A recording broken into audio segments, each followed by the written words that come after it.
ഞാൻ ജർമ്മനി വന്നിട്ട് കുറച്ച് ദിവസമായിട്ടുള്ളൂ. ഇങ്ങനെ രാവിലെ എഴുന്നേറ്റ് ഒരു വോക്കൊക്കെ പോകാൻ തുടങ്ങിയിട്ട്. ദേ, ഇത് നമ്മുടെ വീടിൻ്റെ ഫ്രണ്ടിലത്തെ റോസാണ്. എങ്ങനെയുണ്ട്? അടിപൊളിയല്ലേ? രാവിലെ എഴുന്നേറ്റ് ഇങ്ങനെ നടക്കാൻ പോകുന്നതിൻ്റെ ഫിസിക്കൽ ബെനിഫിറ്റ്സിനെ പറ്റി എല്ലാവർക്കും അറിയാം.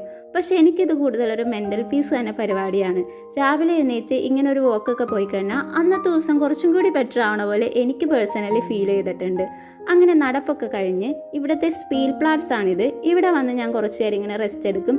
ഇവിടെ കാറ്റൊക്കെ കൊണ്ട് റെസ്റ്റ് എടുക്കലാണ് എൻ്റെ ഇപ്പോഴത്തെ പ്രധാന ഹോബി. അങ്ങനെ നടപ്പൊക്കെ കഴിഞ്ഞ് നമ്മൾ വീട്ടിലേക്ക് തിരിച്ചെത്തി. ഇനി നമുക്ക് ബ്രേക്ക്ഫാസ്റ്റ് ഉണ്ടാക്കണം. ബ്രേക്ക്ഫാസ്റ്റിന് ഇന്ന് ഓട്സ് ആണ്. ഇവിടെ മിക്കപ്പോഴും രാവിലെ ഓട്സ് തന്നെ ആയിരിക്കും, കാരണം അതാവുമ്പോൾ 5 മിനിറ്റിൽ പരിപാടി കഴിയുമല്ലോ.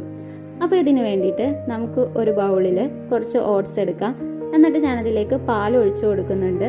പിന്നെ എൻ്റെ ഫേവറേറ്റ് സാധനമാണ് ചോക്ലേറ്റ്. അത് കുറച്ച് ആഡ് ചെയ്തിട്ട് എന്തെങ്കിലും ഒരു ഫ്രൂട്ട്സ് ഞാൻ ഇതിൻ്റെ ഒപ്പം കഴിക്കാറുണ്ട്. ഇന്ന് നമുക്ക് ആപ്പിൾ കട്ട് ചെയ്തിട്ട് കൊടുക്കാം. പിന്നെ ഭംഗിക്ക് വേണ്ടി കുറച്ച് സീഡ്സും കൂടി ഇട്ടാൽ നമ്മുടെ ഓട്സ് റെഡി. ഇനി എന്താ കഴിക്കുക.